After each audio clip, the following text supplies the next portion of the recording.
সুপ্রভাত প্রিয় দর্শক, আপনারা দেখছেন dinajpurtv.com। বাংলাদেশের রাজনৈতিক মঞ্চে এখন এক নতুন মেরুকরণ এবং আলোচনার ঝড় বইছে। আগামী নির্বাচন, রাজনৈতিক দলগুলোর কৌশল এবং সরকারের পদক্ষেপ সবকিছুই এখন গভীর পর্যবেক্ষণের বিষয়। আজকের এই বিশেষ প্রতিবেদনে আমরা বাংলাদেশের সাম্প্রতিক রাজনৈতিক পরিস্থিতি এবং অন্যান্য গুরুত্বপূর্ণ জাতীয় খবর নিয়ে বিস্তারিত আলোচনা করব। শুরুটা করা যাক জামায়াতে ইসলামী বাংলাদেশের একটি গুরুত্বপূর্ণ দাবি দিয়ে।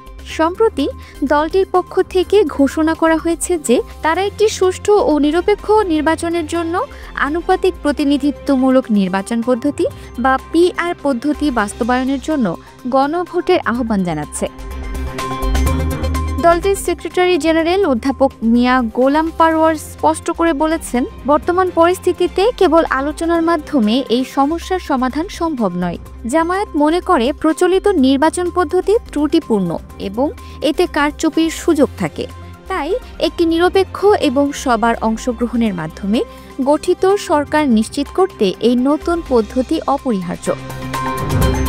তারা জনগণকে এই বিষয়ে তাদের মতামত দেওয়ার সুযোগ দিতে চায়, যাতে ভবিষ্যতের নির্বাচন ব্যবস্থা জনগণের মতামতের ওপর ভিত্তি করে নির্ধারিত হয়। এখানে একটি জিনিস পরিষ্কার, জামায়াতের এই দাবিটি হঠাৎ করে আসেনি, বরং দেশের অন্যান্য রাজনৈতিক দল যেমন ইসলামী আন্দোলন বাংলাদেশও এই পদ্ধতির পক্ষে কথা বলছে। তারা মনে করে পিআর পদ্ধতি স্বৈরতন্ত্রকে রোধ করার একটি কার্যকর উপায়। এই পদ্ধতির মূল সুবিধা হলো এতে দলগুলো তাদের প্রাপ্ত ভোটের শতাংশের ওপর ভিত্তি করে সংসদে আসন পায়, যা ছোট দলগুলোর জন্য সংসদে প্রতিনিধিত্ব করার সুযোগ তৈরি করে। তবে এই দাবির বিরুদ্ধেও শক্ত অবস্থান রয়েছে।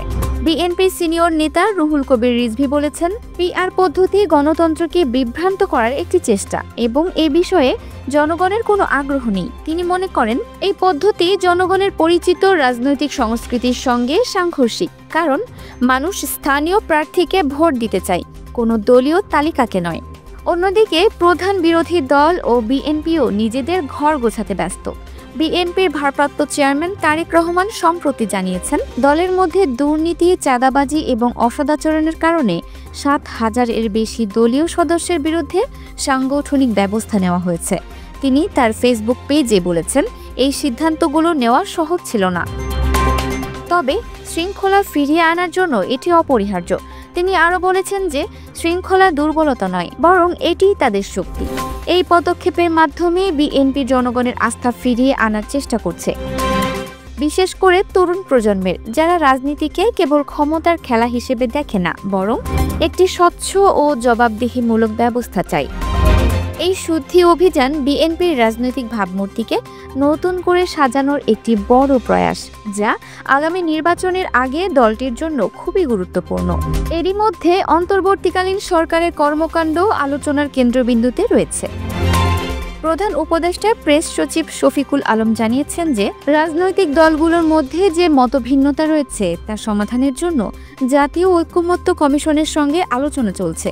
এই কমিশন রাজনৈতিক সংস্কারের প্রক্রিয়া নিয়ে কাজ করছে, যা দেশের ভবিষ্যৎ রাজনৈতিক স্থিতিশীলতার জন্য খুবই গুরুত্বপূর্ণ।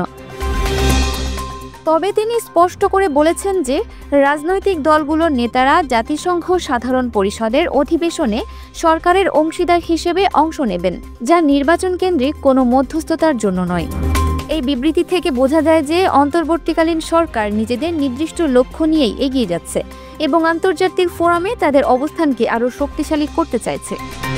এই সব কিছুই যখন ঘটছে, তখন একটি আন্তর্জাতিক ঘটনাও বাংলাদেশের মানুষের নজর কেড়েছে। সম্প্রতি ভারত সরকার বাংলাদেশের জুলাই গণ অভ্যুত্থান নিয়ে নির্মিত একটি প্রামাণ্যচিত্র ইউটিউবে ব্লক করে দিয়েছে। ভারতের পক্ষ থেকে বলা হয়েছে এটি তাদের জাতীয় নিরাপত্তা ও জনশৃঙ্খলার জন্য হুমকি।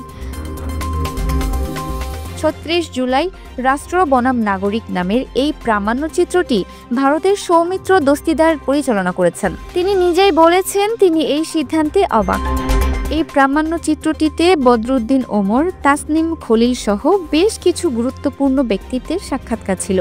এই পদক্ষেপটি আন্তর্জাতিক অঙ্গনে একটি বড় বিতর্কের জন্ম দিয়েছে এবং বাংলাদেশের গণ অভ্যুত্থানের ঘটনায় ভারতের অবস্থানের বিষয়ে নতুন করে প্রশ্ন তৈরি করেছে। সবশেষে একটি সাংস্কৃতিক খবর এসেছে যা অনেকের মনোযোগ কেড়েছে। আসন্ন জাতীয় সংসদ নির্বাচন এবং পবিত্র রমজান মাসের কারণে অমর ২১শে বইমেলা ২০২৬-এর তারিখ পরিবর্তন করা হয়েছে।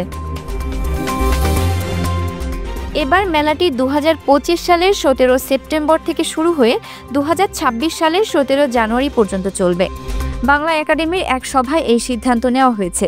এটি মেলাপ্রেমী ও প্রকাশকদের জন্য একটি বড় পরিবর্তন, কারণ তারা এখন নতুন সময়সূচির সঙ্গে নিজেদের প্রস্তুতিকে মানিয়ে নিতে পারবেন। এই পদক্ষেপটি দেখায় যে দেশের রাজনৈতিক এবং ধর্মীয় পরিস্থিতি সংস্কৃতির ওপরও প্রভাব ফেলছে। এখানে একটা বিষয় খুবই স্পষ্ট, বাংলাদেশের রাজনীতিতে এখন নতুন এক খেলা শুরু হয়েছে। পুরাতন দলগুলো নিজেদেরকে ঢেলে সাজাচ্ছে, নতুন দলগুলো নতুন পদ্ধতি নিয়ে আসছে এবং আন্তর্জাতিক অঙ্গনের ঘটনাও দেশের মানুষের জীবনকে প্রভাবিত করছে। জামায়াতের PR পদ্ধতির দাবি, বিএনপির সাংগঠনিক শুদ্ধি অভিযান এবং অন্তর্বর্তীকালীন সরকারের সংস্কারমূলক পদক্ষেপ সবকিছুই প্রমাণ করে যে দেশের রাজনৈতিক সংস্কৃতি এখন এক রূপান্তরের মধ্য দিয়ে যাচ্ছে। আগামী নির্বাচন এবং এর পরবর্তী সময়ে দেশের রাজনৈতিক গতিপথ কোন দিকে যাবে তার সময়ই বলে দেবে। তবে এটি নিশ্চিত যে জনগণ এখন একটি স্বচ্ছ, জবাবদিহিমূলক এবং স্থিতিশীল শাসন ব্যবস্থা চাই। এই পুরো প্রতিবেদন থেকে আমরা যা বুঝতে পারি তা হলো, প্রথমত, জামায়াতে ইসলামী গণভোটের মাধ্যমে PR পদ্ধতি কার্যকর করার জন্য একটি সাহসী পদক্ষেপ নিয়েছে। এটি বাংলাদেশের নির্বাচনী ব্যবস্থায় একটি বড় সংস্কার আনতে পারে। দ্বিতীয়ত, বিএনপি নিজেদের অভ্যন্তরীণ শৃঙ্খলা ফিরিয়ে এনে জনগণের কাছে নিজেদের ভাবমূর্তি পুনরুদ্ধার করতে চাইছে। তৃতীয়ত, অন্তর্বর্তীকালীন সরকার তার নির্দিষ্ট লক্ষ্য নিয়ে এগিয়ে যাচ্ছে। চতুর্থত, আন্তর্জাতিক ঘটনা যেমন ভারতের প্রামাণ্যচিত্র ব্লক বাংলাদেশের রাজনীতিতে বহিরাগত প্রভাবের গুরুত্ব তুলে ধরেছে। পঞ্চমত, বইমেলার মতো সাংস্কৃতিক ইভেন্টগুলোর তারিখ পরিবর্তন প্রমাণ করে যে রাজনৈতিক ও ধর্মীয় পরিস্থিতি সমাজের প্রতিটি স্তরে প্রভাব ফেলছে।